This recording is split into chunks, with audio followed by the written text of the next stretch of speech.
Okay. Um, Trying to figure out a good angle for this because it's like, all right, we'll just make this work, I guess. Okay. My name is Lisane Basquiat, and I am the founder of Shaping Freedom. I'm a master practitioner of NLP. I'm a teacher of NLP, and I'm also an advanced theta um, worker have an advanced certification in theta. And I founded Shaping Freedom because I have learned through over 20 years of studying and coaching and working with people in the area of human behavior. What I've learned is that the way that we show up in the world and the way that we create our world is the direct reflection of the relationship that we have with ourselves. And so I created Shaping Freedom as a way of helping people and pulling together programs for people that teach them how to have a better relationship with themselves, a better relationship with those within their world, and also a better contribution to famil- uh, family legacy. Uh, so I'm kind of saying all that to give us a chance to see if who else is going to join us.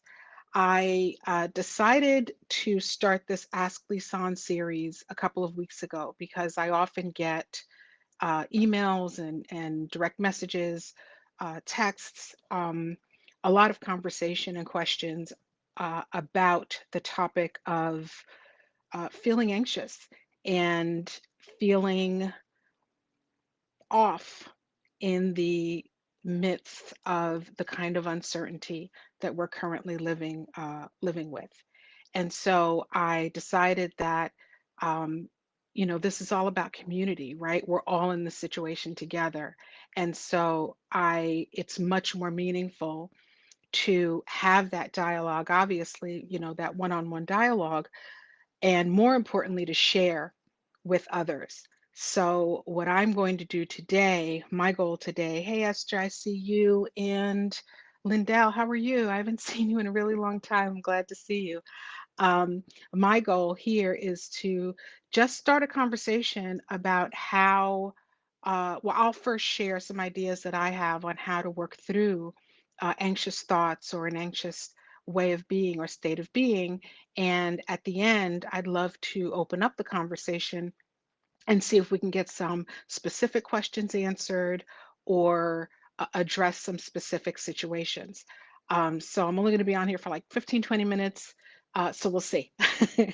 So first of all, as I mentioned before, there is so much going on right now. There are a lot of emotions that people are having, understandably, and rightfully so.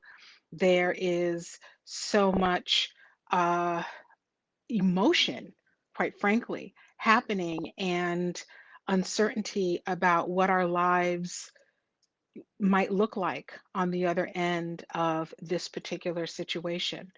Um, there is a lot of uncertainty about what our jobs might look like, how we earn our money, how our families are going to look. I myself I'm in San Diego, one of the most beautiful places in this country, just hands down. And it's beautiful here in San Diego. I love it. I enjoy my life here, and my family is in other parts of the country. I haven't seen my children in a couple of months. And so I'm in this too. I have a business up in Carlsbad and working through Hera Hub Carlsbad is the business. It's a female focused co working space and business accelerator. And I'm working to figure out what to do and how we're going to be as supportive as we can to the member community there.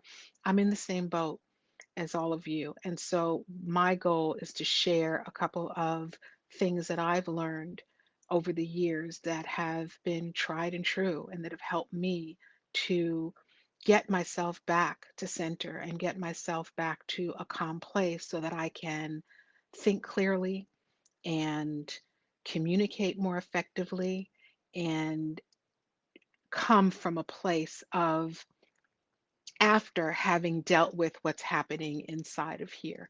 And so I just want to share those with you. So I wrote some notes and so why why would we like why is it important for us to focus on this? Um, in addition to the reasons that I just mentioned, it really is about having ways to get ourselves to a calm and centered place so that we can show up more effectively in the different roles that we're playing as parents, as mothers, as fathers, as lovers, spouses, significant others, so that we can make more centered decisions about how to move forward, the right way to move forward. So the feelings of anxiety or anxiousness can be debilitating at times. It's like we're sitting there and we're just totally freaking out on the inside. And that is a very scary place to be. It can be very painful and it's very difficult to communicate from that space. And so I think it's really important to deal with this and address it. And that's where I'm going to start here. So I don't have slides or any of that. This is a Facebook Live, so I'm hoping you'll forgive me. Uh, so I wanted to talk about what anxiety is. Let's start with that. And this, let's pretend it's a PowerPoint. So anxiety, what is it? Basically, there are three different places that we live. I'm trying to get the camera. There are three different places that we live, right? There is the past and everything that's happened to us before before this moment. And then there is the present, which obviously is kind of where we are in this moment. And then there's the future. It's what's going to happen. Has not happened yet, but it's what's going to happen. Our goal is to be here in the present moment, to stay in the present moment, because in this present moment, that's where we have the ability to really reel our energy in and move it forward in a powerful way. If when we are in a state of reaching backwards to things that already happened, it takes us out of the power that we have in the moment to actually affect what's happening. We can't do anything about the past outside of cleaning up. Sorry, it's hard to see. Outside of cleaning up whatever it is that needs to be resolved and cleaned up. That's all we can do with the past. It is what it is. In terms of the future, there are a couple of different ways that we can look at it.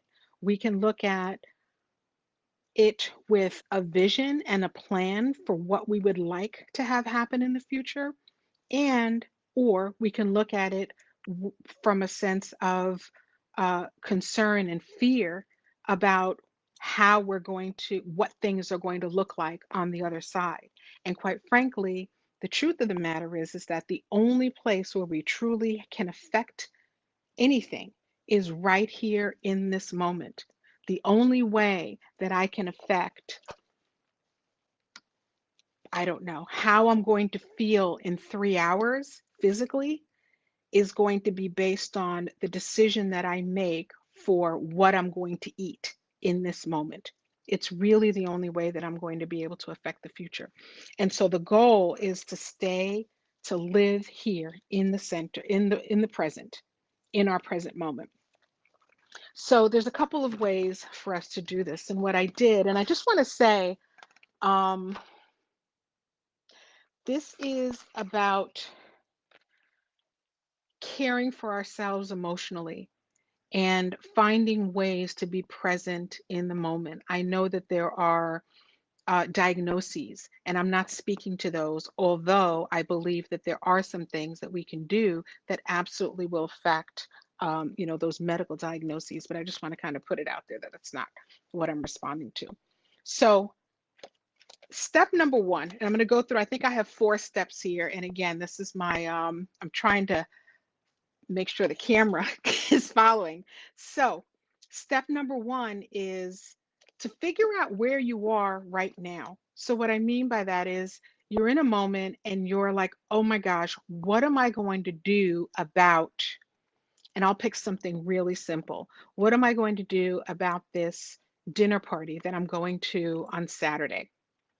I How am I going to deal with that? I don't know what I'm going to wear. I don't know these people, or I've had, uncomfortable situations with these folks in the past. How am I going to deal with that?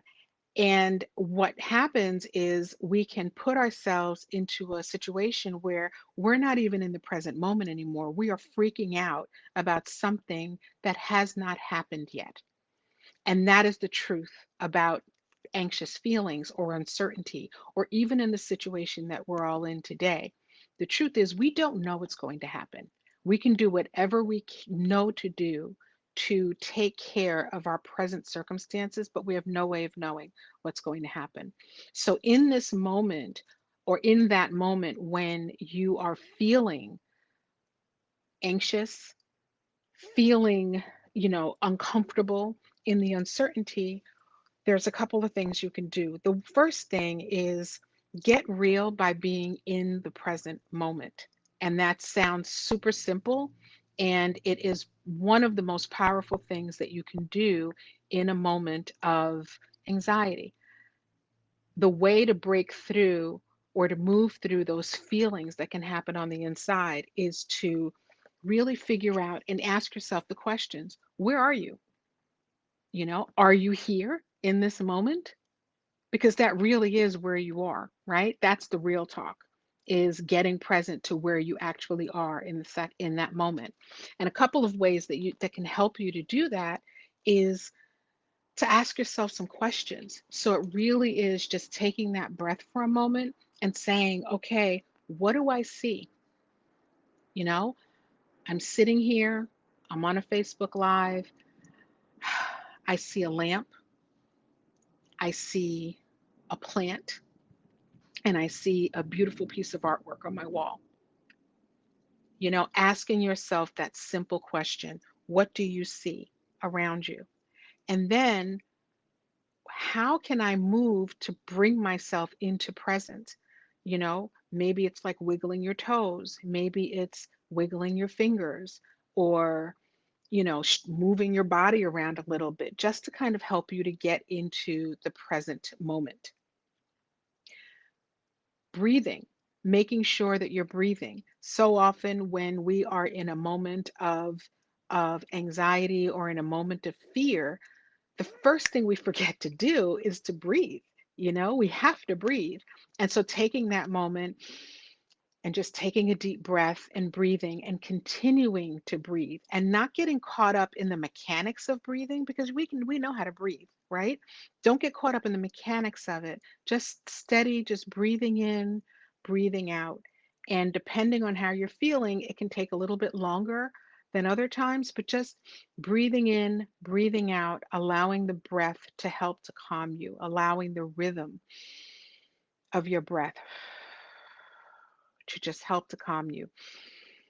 So you've done three things. You've taken a look at what you see. I see a lamp. I see a photo of myself when I was in the sixth grade. I see a pillow on my couch. Okay. I'm moving my fingers. I'm moving my toes. I'm paying attention to how I feel in my body. Just picking a few areas in my body. My knee, like, can I feel my knees? Can I feel my toes? And then, really important is opening up your heart. And so, literally, wherever you are, if you're standing, sitting, just like bringing your shoulders back, allowing your heart to open up. It's a sign to your body and to your entire system that you're present to the moment. So, that's one. The first thing is getting real and getting present about where you are.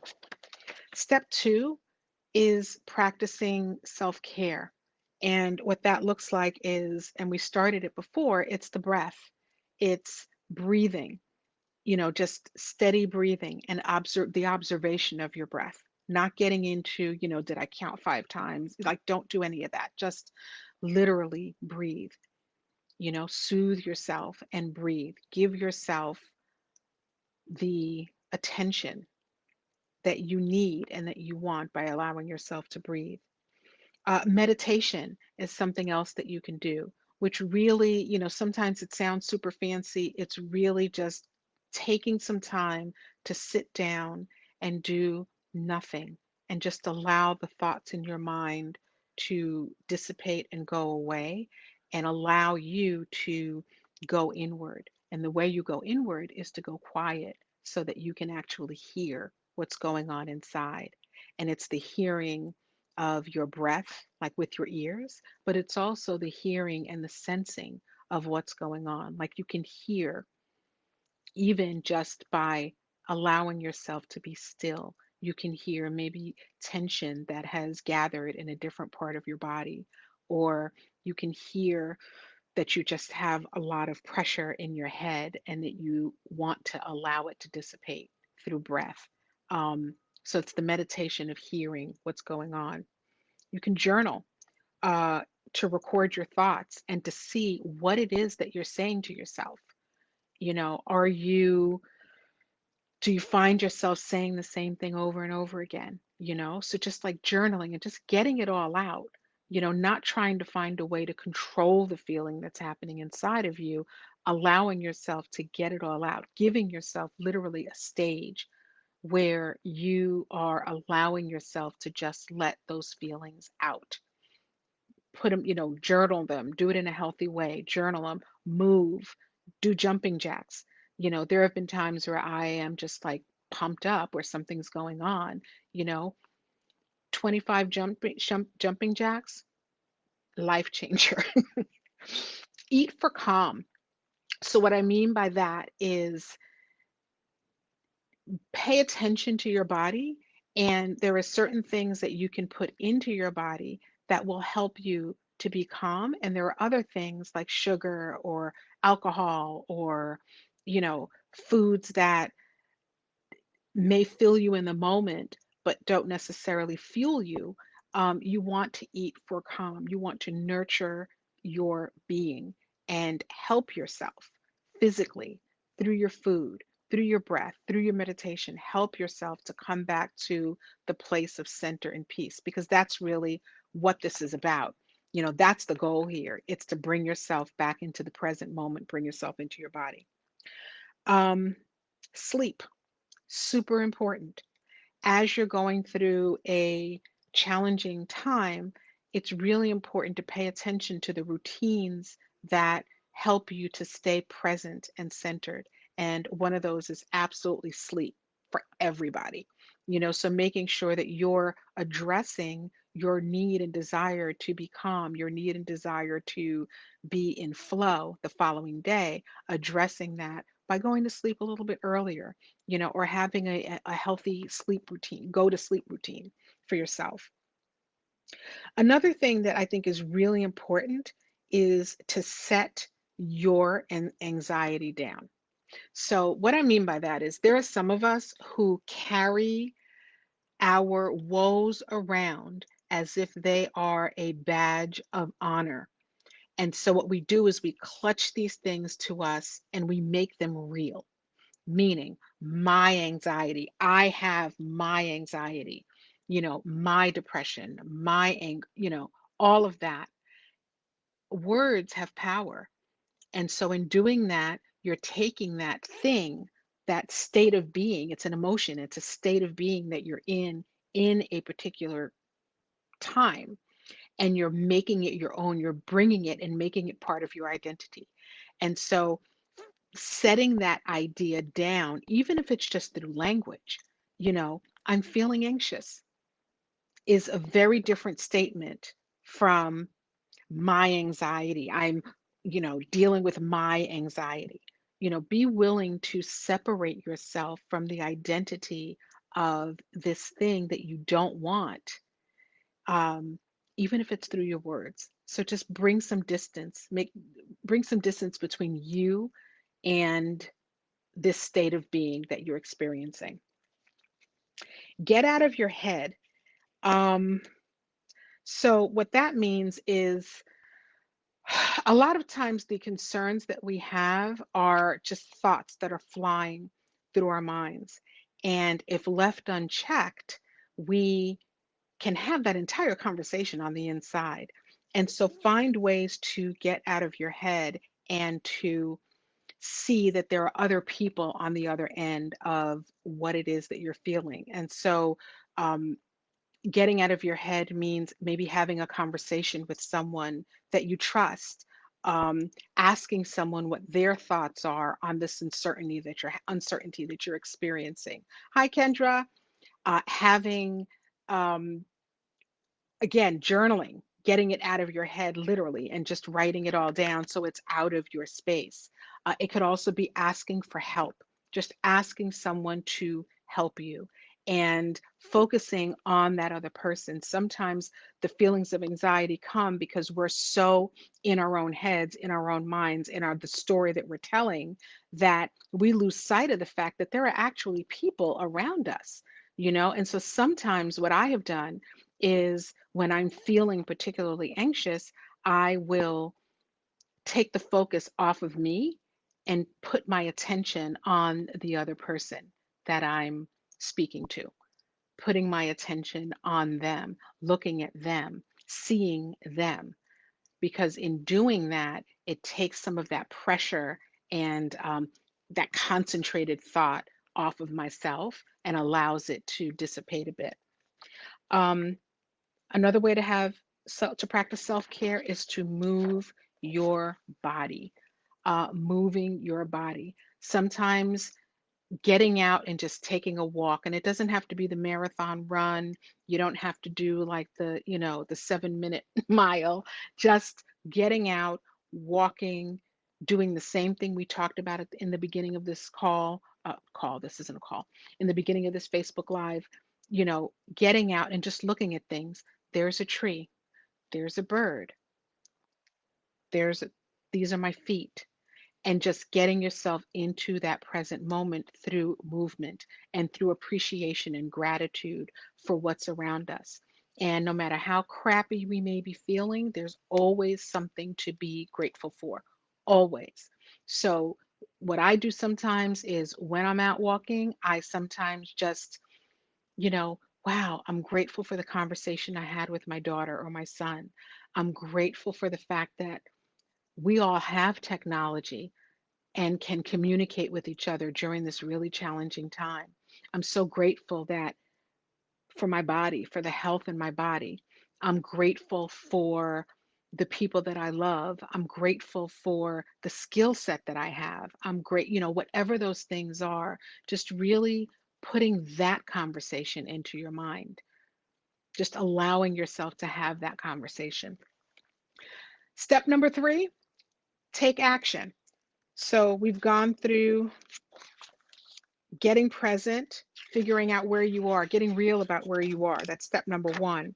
Step number 2 is practicing self care. And I listed out 4, 5, 6, 7, 8, 9 ways that you can practice self care, including sleep, journaling, meditation, eating for calm, setting your anxiety down. It's not you, it's just something that you're feeling. It's not you. Anxiety is not you, it's just the state that you're in and something you're feeling. And then 3 is to take action. Sometimes the truth of the matter is that our concern is about something that we know we have to take some action on, and we feel anxious about it. And we create stories and kind of run in our minds as a way of distracting ourselves from actually taking action. So if the issue or if the discomfort or anxiety is around, I don't know, being in a group of people, sit down and think about what you can do. What one small step can you take that's different from what you've done in the past that can move you in the direction that you want to go in? A tiny little step. And try that little tiny step. It's just practice. Try it. It could work or maybe it won't work. But either way, you're moving forward and moving yourself into a state of solution and progress versus stagnation.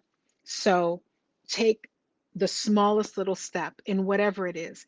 If you're anxious about what you're going to do or how you're going to earn money, or what you're going to do with your business or with your family, or if you're anxious about not being able to see your children during this time as we move towards Mother's Day, or not being able to see your own mother during this time.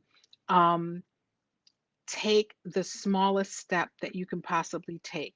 Find a way to make good use of this present moment that we actually have. Keep yourself in the present. Maybe the action that you need to take is, okay, I can't be around this person. What can I do? I can send them an email. I can send them a text. I can write them a letter. I can pick up the phone and call them and just say, hey, I love you. And you can share. I'm feeling really anxious about Mother's Day. I'm feeling really, really anxious about the fact that it's not going to be the way I expected it to be. And the message is, I want you to know that I love you and that I miss you. So much more powerful than being, you know, um, upset about something that has not happened yet. And I'm using a very simple one. You can apply that to anything that you're going through. If the concern is around, what your work is going to look like on the other side of this, think about what you can do now and take the smallest little steps. Don't try to solve the entire thing. Just do the best that you can in the moment, because that's all any of us can do, is the best that we can do in this moment. Another thing that you can do is to reframe. So, reframing is looking at something, th- looking at something and finding an I'm sorry, reframing is finding another way of looking at something, a way that's different from how you may have done so in the past. So, as for example, if anxiety is concern about what's going to happen in the future, one way of helping to address that and taking action is to reframe it. Reframe maybe those feelings. I studied NLP under Matt James of the Empowerment Partnership. And one of the things that he shared that was like a huge aha for me when I was studying NLP was this idea that if anxiety is this feeling of, think about what anxiety actually feels like. It's like the quickening of breath. It's, that your heart, is pounding, like the physical attributes of what we refer to as being anxious. If you think about what excitement looks like, it's actually the same thing. The feelings of anxiety and the feelings of excitement are the same feelings. So reframing is when you take something and you just look at it a different way. So you can do that even with the feeling of anxiety and say, wow, I'm really excited about the future. What can I do about it? Or like what we talked about before with Mother's Day. I'm really not happy about the fact that I can't see my children. I'm super not happy about the fact that I'm not going to see my children for Mother's Day. How can I reframe that? What's another way of for me to look at this situation from a whole new, different, fresh perspective? And there's nothing like shining light and bringing some air and breath, and a new perspective to something. So try reframing. And then the last thing is to have faith. Now more than ever, um, there is so much going on that we really don't know about. There's so much about our future that, we quite frankly just don't know. We can hope, we can have a vision for it, but we just don't know. Um, and sometimes it comes down to having faith. You've done all the things, you've taken care of yourself, you've brought yourself into the moment of presence, and bringing yourself back into your body and into the present moment. You have taken care of your self-care. You're watching what you're eating, what you're drinking, you're drinking water, you are journaling and meditating and moving your body and reframing the situation and taking action. You've done all those things. And once you've done all those things, faith is the period at the end of the sentence. Have faith in God, have faith in yourself, have faith that you have come through so many things in your lifetime and that you've gotten through so many things that I'm sure you can make a list of 15, 20 things that you worked through and got through that you weren't sure um, uh, when you weren't sure about the outcome. You have done it before and you'll do it now, you'll do it again. So it really is just, having some faith and having faith in God and having faith that what we're experiencing has nuggets and lessons and value in it. You know, there's so much that we can get out of every single situation that we live through that really is 100% about us. So it's not the thing out there that's going on, the person that's pissing you off, the thing you're uncertain about, the people who are wearing masks or not wearing masks, or, whatever it is that's going on. There is an opportunity in our lives every single day for every single one of us to take a look at what's happening on the inside, how we're showing up, and what we can do to contribute to a more positive future. That's really all we have is this one moment to make the best use of it so that we can create the world that we truly want to have for ourselves. And so it's really comes down to faith. After you've done all the things, it really comes down to faith. So I want to thank the people who actually sent something in on this topic. I'm hoping that what I shared was helpful. And there aren't very many of you on here, so I don't know if there are any questions or comments or anything from anyone who actually is on here. I'll just wait a couple of seconds for that. Um, and if not, I will talk to you another time. Thank you so much for joining. I really appreciate it. And if you have something that you want to talk about here, I'm just kind of getting this started and, it's taking a little while. I'm doing my best to move this forward. And if you have anything you want to address, or if you have something you'd like me to bring up, or a conversation you'd like to start, please send me an email at hey@shapingfreedom.com. Put Ask Lisane in the subject line, and I'll talk to you all soon. Take care. Be well.